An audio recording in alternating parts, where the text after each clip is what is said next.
At nangyari, sa pagpasok niya sa bahay ng isa sa mga pinuno ng mga Fariseo ng isang Sabat upang kumain ng tinapay, at inaabangan nila siya. At narito, sa kanyang harapan ay may isang lalaking namamaga. At pagsagot ni Jesus ay nagsalita sa mga tagapagtanggol ng kautusan at sa mga Fariseo na sinasabi, "Matuwid baga o hindi na magpagaling sa Sabat?" Datapwat sila'y di nagsiimik, at siya'y tinangnan niya, at siya'y pinagaling, at siya'y pinayaon. At sinabi niya sa kanila, "Sino kaya sa inyo ang kung magkaroon ng isang asno o isang bakang lalaki na mahulog sa hukay, at pagdakay hindi kukunin kahit araw ng Sabat?" At di na muling nakasagot sila sa kanya sa mga bagay na ito. At nagsalita siya ng isang talinghaga sa mga inanyayahan, nang mamasdan niya na kanilang pinipili ang mga pangulong luklukan na nagsasabi sa kanila, "Pagka inanyayahan ka ninumang tao sa kasalan, huwag kang uupo sa pangulong luklukan. Baka mayroon siyang anyayahang lalong marangal na tao kaysa iyo. At lumapit yaong nag-anyaya sa iyo at sa kanya, at sabihin sa iyo, bigyan mong puwang ang taong ito. At kung magkagayoy, magpapasimula kang mapahiya na mapalagay ka sa dakong kabababaan. Kundi pagka inanyayahan ka, ay pumaroon ka at umupo ka sa dakong kabababaan, upang kung dumating ang nag-anyaya sa iyo, at sa iyo'y sabihin niya, kaibigan, pumaroon ka pa sa lalong mataas.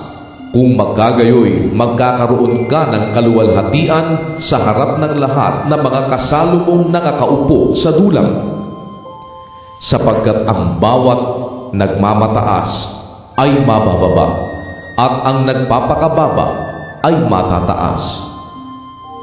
At sinabi rin naman niya sa nag-anyaya sa kanya, "Pagka naghahanda ka ng isang tanghalian o ng isang hapunan, ay huwag mong tawagin ang iyong mga kaibigan, ni ang iyong mga kapatid, ni ang iyong mga kamag-anak, ni ang mayayamang kapitbahay.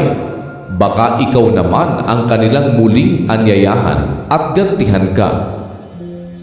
Datapwat kung maghahanda ka, ay anyayahan mo ang mga dukha, ang mga pingkaw, ang mga pilay, ang mga bulag.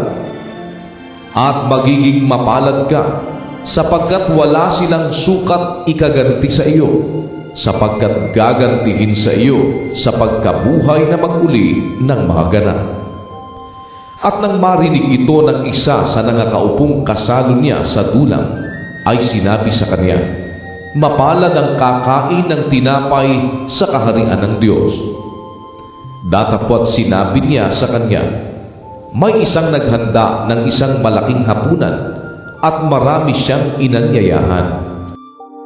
At sa panahon ng paghapon ay sinugo niya ang kanyang alipin, upang sabihin sa mga inanyayahan, magsiparito kayo, sapagkat ang lahat ng mga bagay ay nahahanda na." At silang lahat na parang iisa ay nangagpasimulang nangagdahilan. Sa kanya'y sinabi ng una, "Bumili ako ng isang bukid, at kailangan akong umalis at tignan. Ipinamamanhik ko sa iyo na pagpaumanhinan mo ako." At sinabi ng iba, "Bumili ako ng 5 magkatuwang na bakang lalaki, at paroroon ako upang sila'y subukin.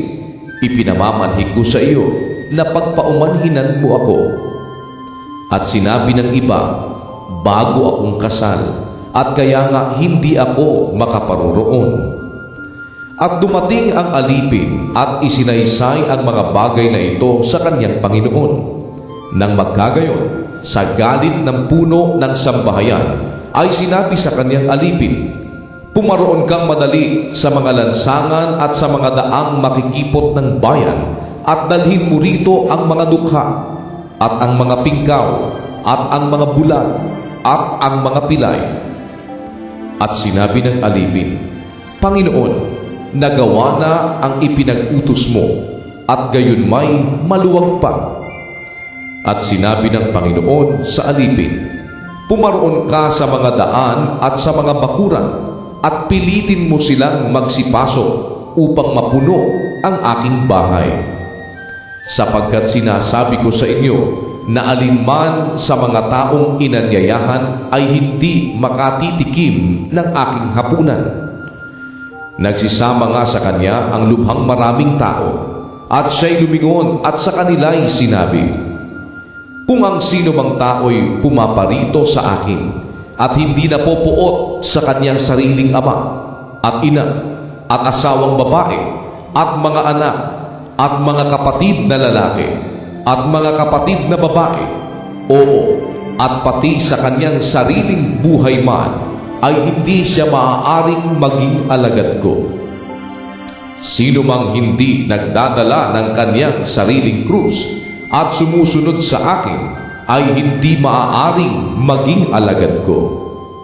Sapagkat alin sa inyo ang kung ibig magtayo ng isang buo ay hindi muna uupo at tatayahin ang halagang magugugol kung mayroong maipagtatapos. Baka kung mailagay na niya ang patibayan at hindi matapos, ang lahat ng mga makakita ay magpasimulang siya'y libaking. Nasabihin, nagpasimula ang taong ito na magtayo at hindi na kayang tapusin. O aling hari na kung sasalubong sa pakikidigma sa ibang hari ay hindi muna uupo at sasangguni kung makahaharap siya na may 10,000 sa dumarating na laban sa kanya na may 20,000. O kung hindi, samantalang malayo pa ang isa, ay magsusugo siya ng isang sugo at hihilingin ang mga kailangan sa pagkakasundo. Kaya nga sino man sa inyo na hindi tumanggi sa lahat niyang tinatangkilik ay di maaaring maging alagad ko. Mabuti nga ang asin, datapwat kung ang asin ay tumabang, ay ano ang ipagpapaala? Walang kabuluhang maging sa lupa kahit sa tapunan man ng dumi, itinatapon sa labas. Ang may mga pakinig upang ipakinig